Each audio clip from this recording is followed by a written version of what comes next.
Welcome, everyone. We have a truly exceptional show today. We normally feature our Exceptional Women Awardees, but today we have a thought leader show. And what a guy he is. This is Dr. Martin Cohen.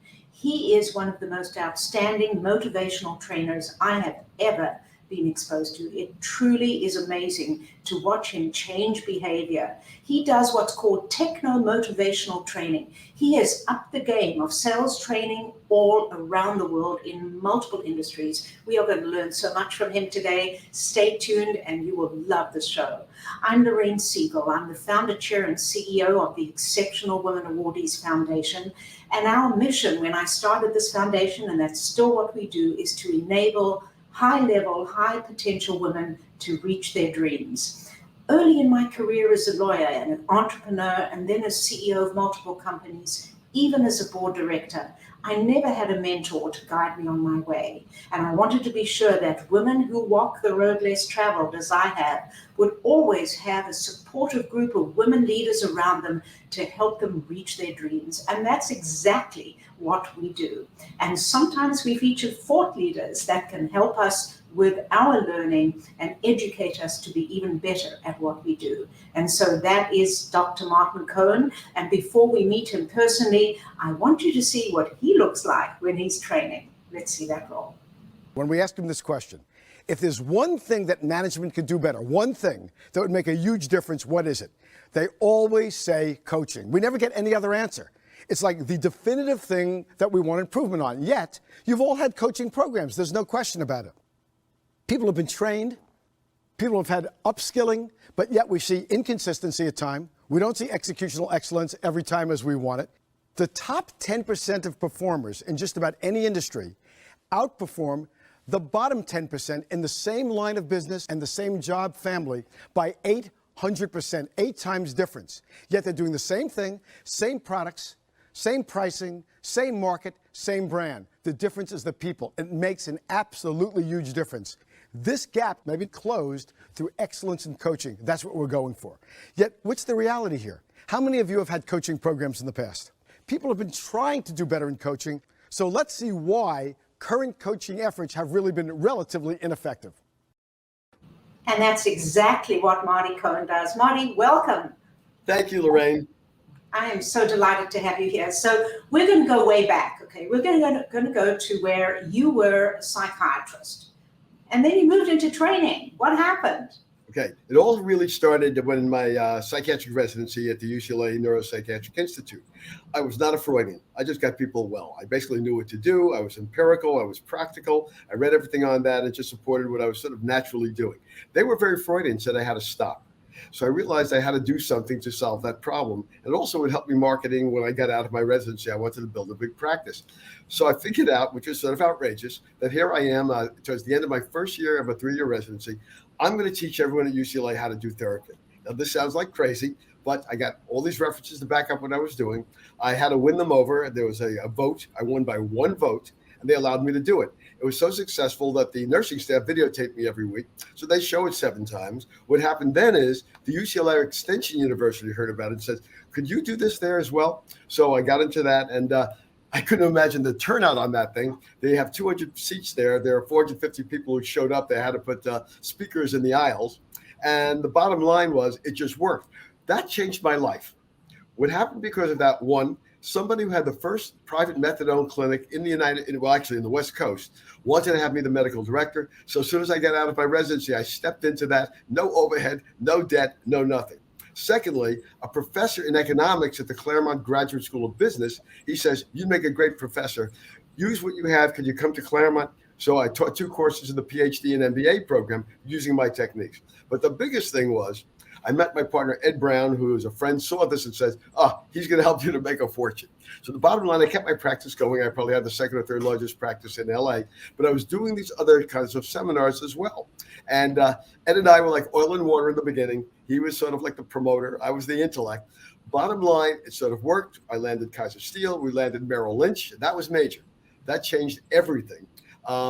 We did a controlled experiment because people wouldn't believe it would work. We took the North, somebody else did the South. They handicapped it perfectly with statistics. Within 12 months, we increased their gross revenues incremental over the South over the handicapping, $250 million, and their profits $180 million. That's in 1981. So multiply it by 2, multiply it by now, it's about $1 billion. They gave us a huge contract in those days, and I decided to stop psychiatry. I just couldn't turn that thing down. And well, frankly, I understand that. I mean, Marty, why would you be a psychiatrist? Now that's an interesting question. Exactly. I thought of it as a kid. I wanted to be a rock and roll star. I wanted to be an inventor and invent toys because my father had the toy business and help him live a better life.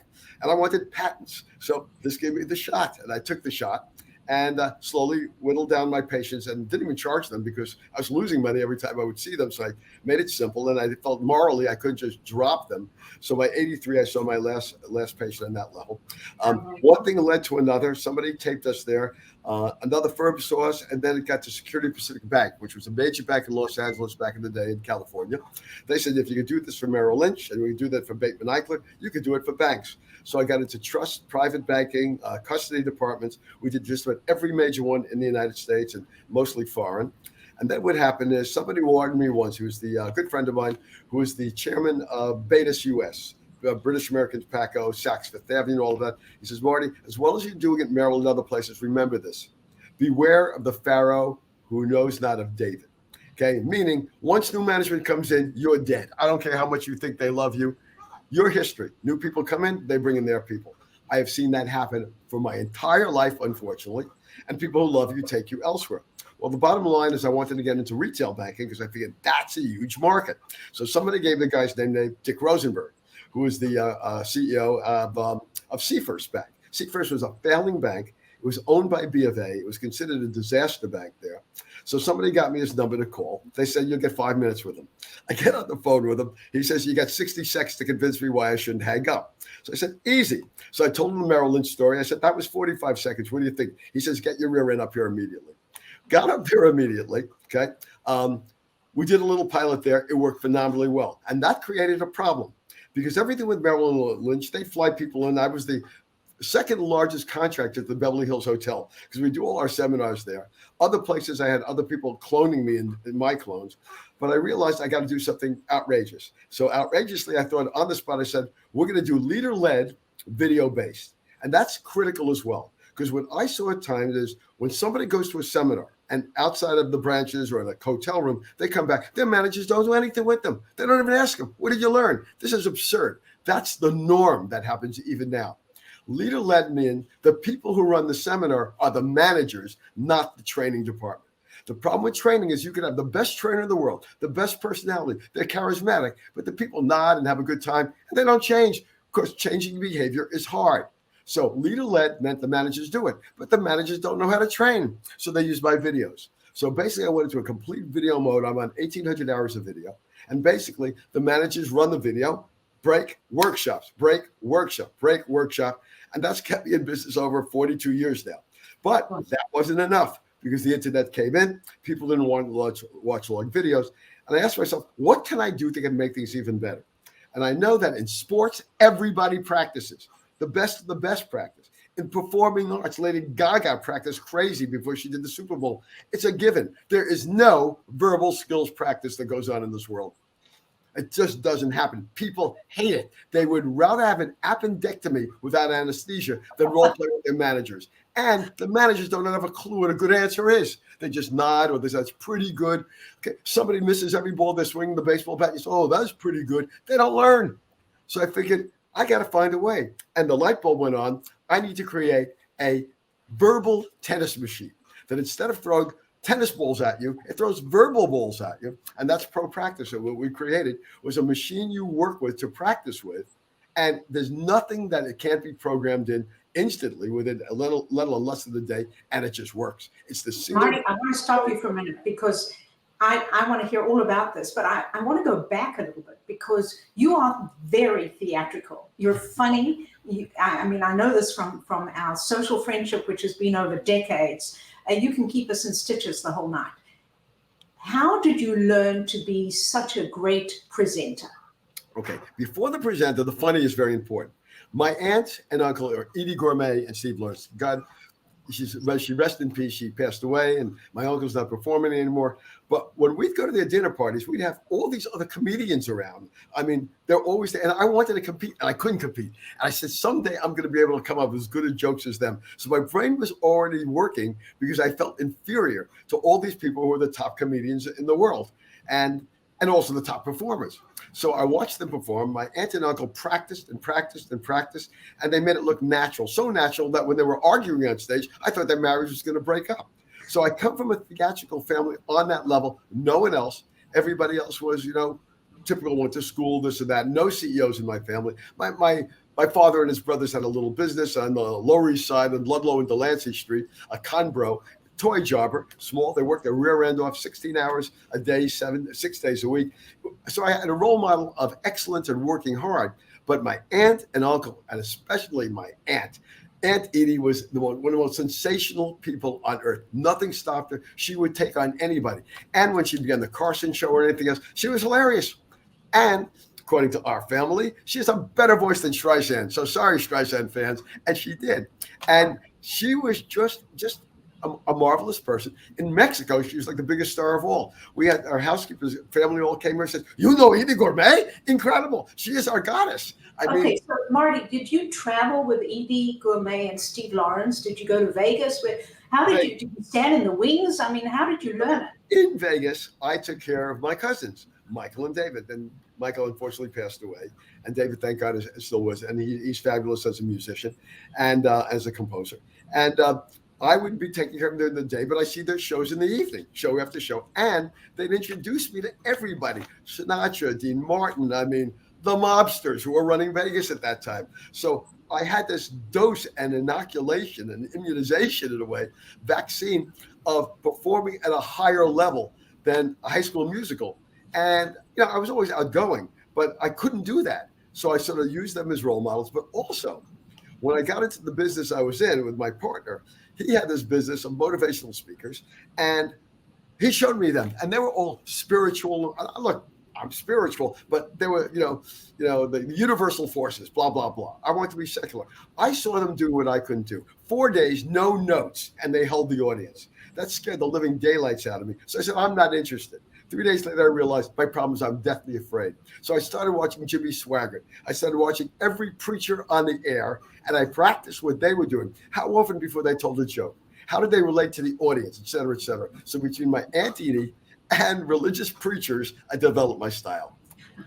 That's incredible. No wonder you're so good at what you do. So tell us a little bit about this verbal agile stuff that you talk about, because is that part of your program? Okay, here's the notion.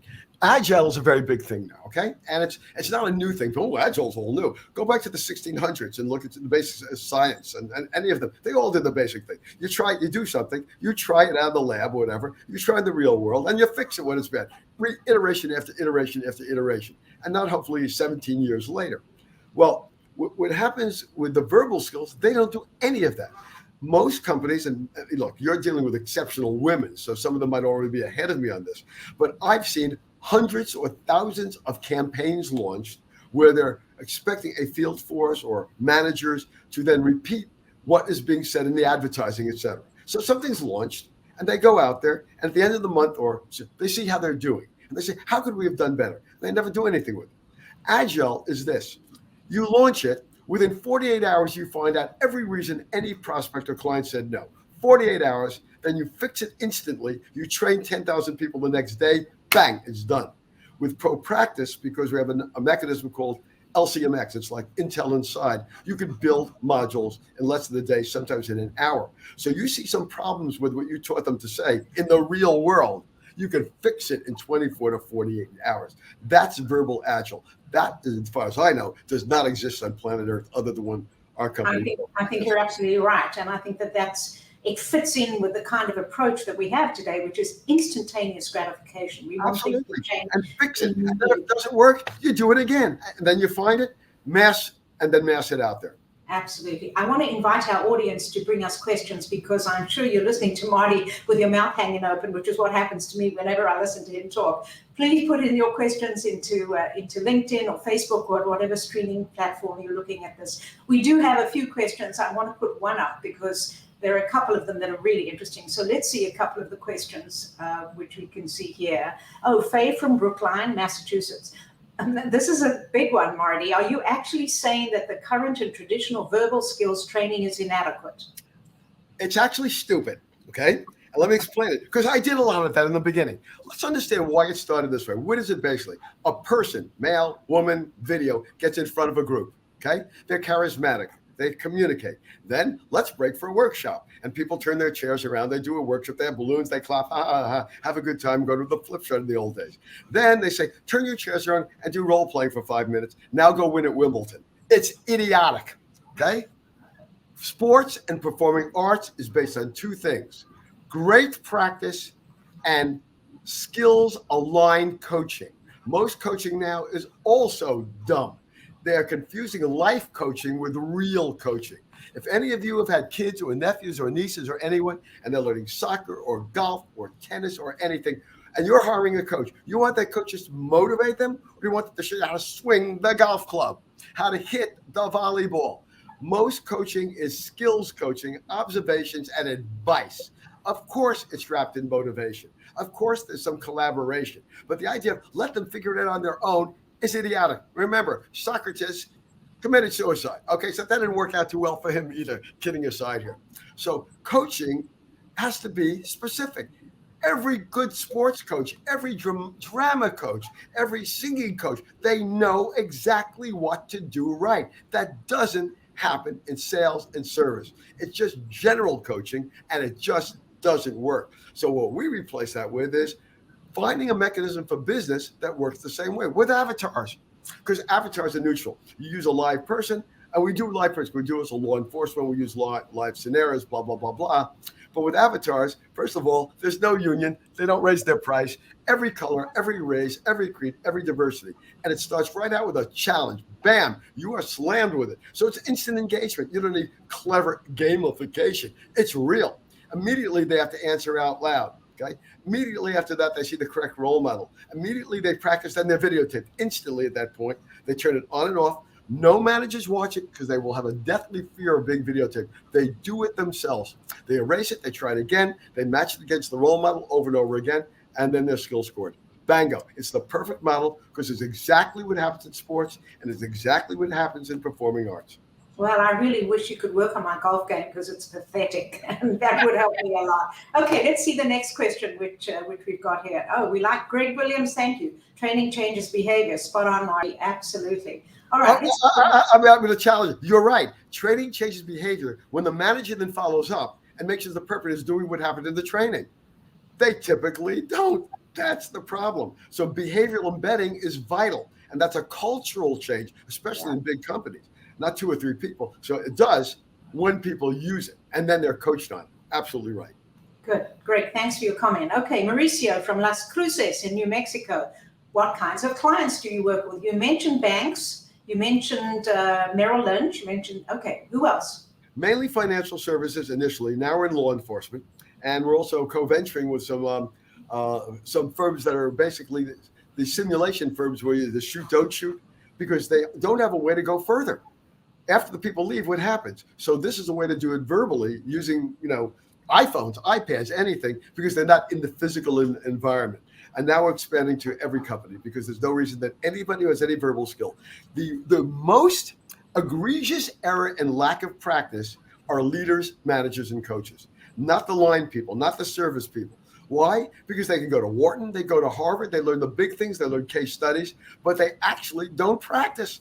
They don't actually get the skill set of when one of your employees is demoralized, what exactly do you say?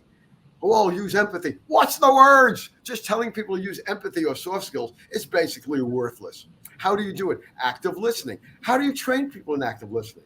By seeing if they can repeat back what the person said over and over again in different scenarios. So it's just actually critical. And it'll work in anything.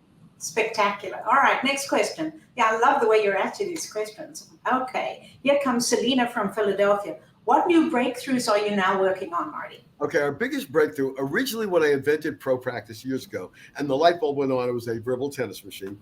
I wanted to deal with my psychiatric background as well. cognitive behavior therapy has replaced a lot of the other kinds of things because you're really reprogramming your own brain. But it's really hard to do because it's abstract.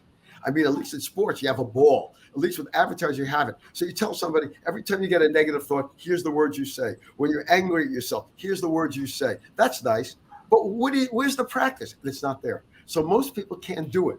So we now created a model, and it's sort of like, remember as a kid, the devil and angel cartoons? A kid's walking, a little devil pops up. Yeah, steal the candy, steal the candy. Then no, don't steal the candy, be good. So they steal the candy, get in trouble, and you have the moral of the story. Well, we have the devil and angel image, where you have an avatar that first is the person saying negative things to themselves. We're doing it now in substance abuse. We're just studying that area. And then you show the right evidence, how you should be dealing with that event. And then they say it out loud. Without practicing aloud, the brain doesn't code.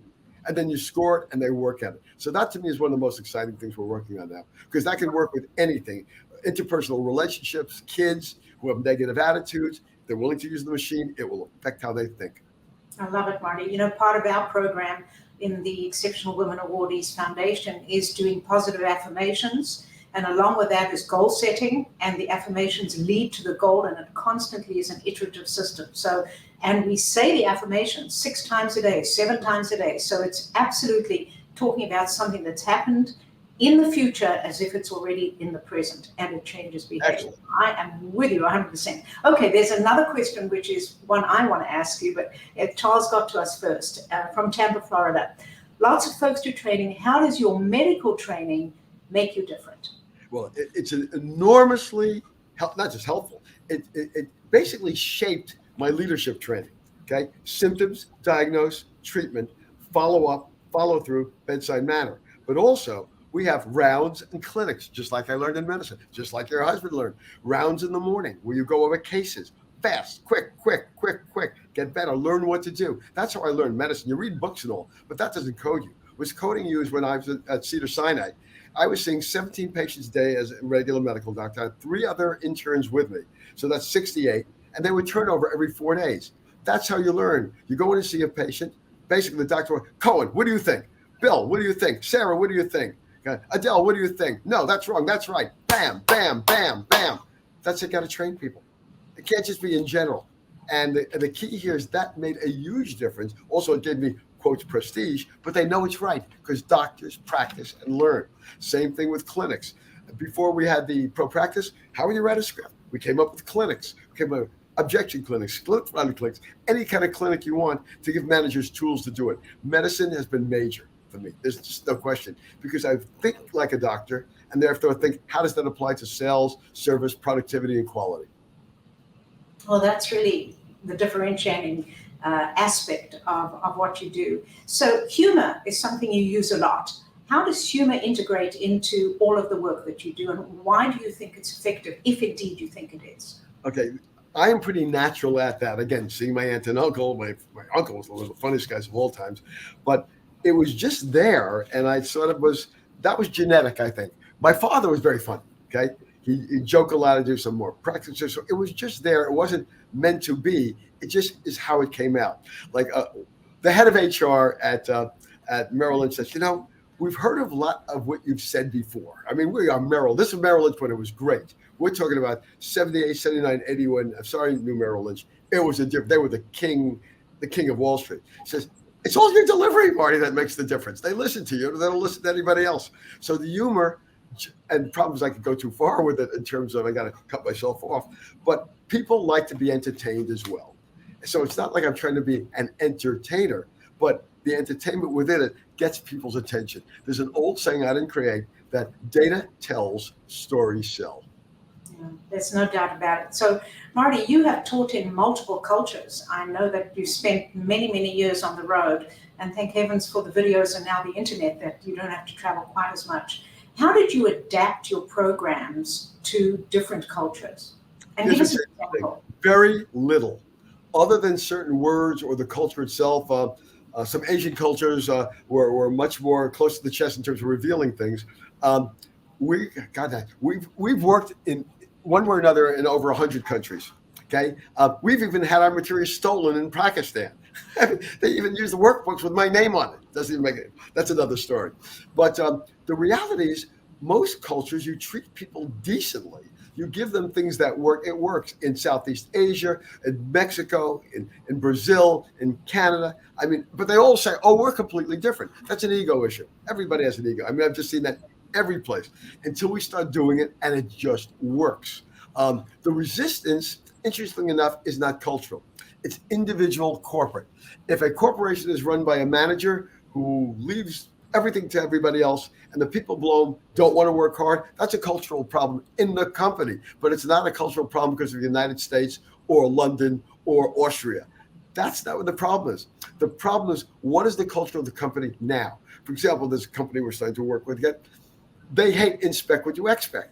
Inspect what you expect is vital in medicine, and it's vital in everything else. Oh, we don't do that here. So they get mediocre results. That's why. So getting that changed, you don't change the material. You've got to sell them on that. And by the way, if you can't get the CEO and at that executives engaged at that level, it's not going to just float up from the bottom. You got to have it up, down, bottom up, integrated together and change the culture. But it's not because of Japan is different, or Hong Kong is different, or Australia is different, or Samoa is different. It's not that different. Because DNA is DNA. And as I've always said, if you are a creationist and God just made us that way, so be it. If you are an evolutionist and we evolved that way, so be it. But we ended up with the same DNA regardless. So work with it. That's that. I love it. So, Marty, you have done a lot of good as well as doing well in your life. And tell us a little bit about what you did in Kenya, because I think that was a transformative activity. Yes, it was our first pro-practice client. What happened was, in terms of an exceptional woman, a woman named Linda Lockhart, you could look her up. She's very charitable. She has a global give back circle. She was one of our consultants. She would get us millions of clients. She was just a fabulous woman. So she was already working in Africa. And it was the Seren School. And this was a Christian school because in Kenya, at least, what was that, about 15 years ago, you were either rich and you get educated or you got no education at all. So these parochial schools, these Christian schools, found potentially good kids who had talent coming from really the underclass, the people who were impoverished, put them in this school, and it was phenomenal. But when they had to exit, they had to do a give back. And the give back at that time was to convince the villages where they came from, their communities, to participate in AIDS testing.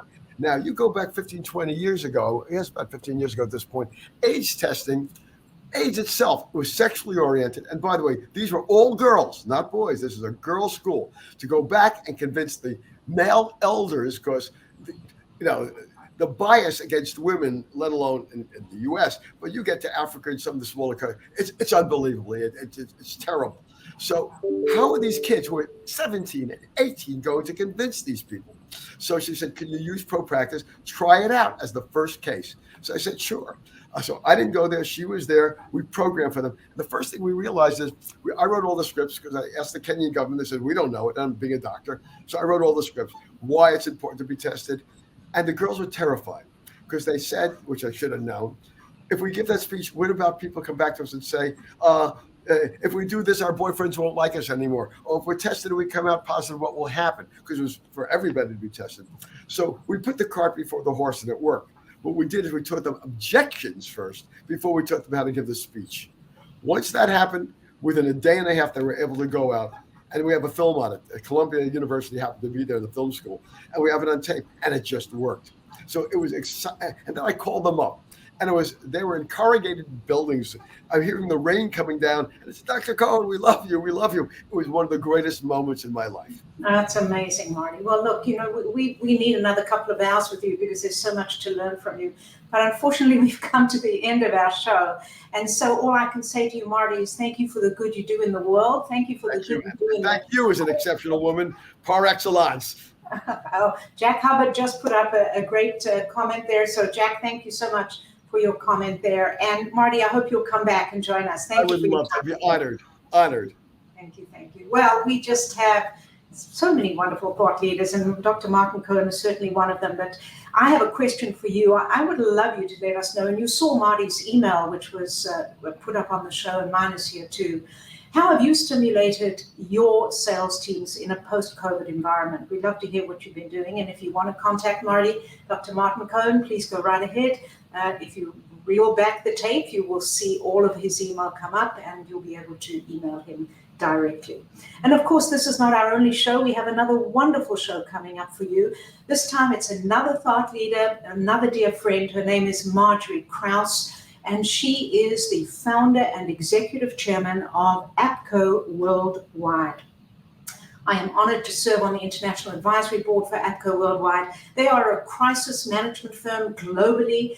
Marjorie travels to all their 39 different offices around the world. She is truly an iconic figure, and they make a positive impact on everything they touch in the world. They are a remarkable company, and you will learn more about them from Marjorie. Please join us on that show. And of course, we want you to go to our Spotify and also the channel at Apple and Amazon Music, and make sure that you put up a positive review. We're going to become a podcast over there. You can also look at the show again. Marty talks fast and he tells you a lot of good stuff, so you might want to watch it again on Instagram or Facebook, or in fact back on LinkedIn. And I hope that you will come and join us on our YouTube channel as well. It's so wonderful to have you with us. Please join us on our next show. Have a great week, everyone. Bye now.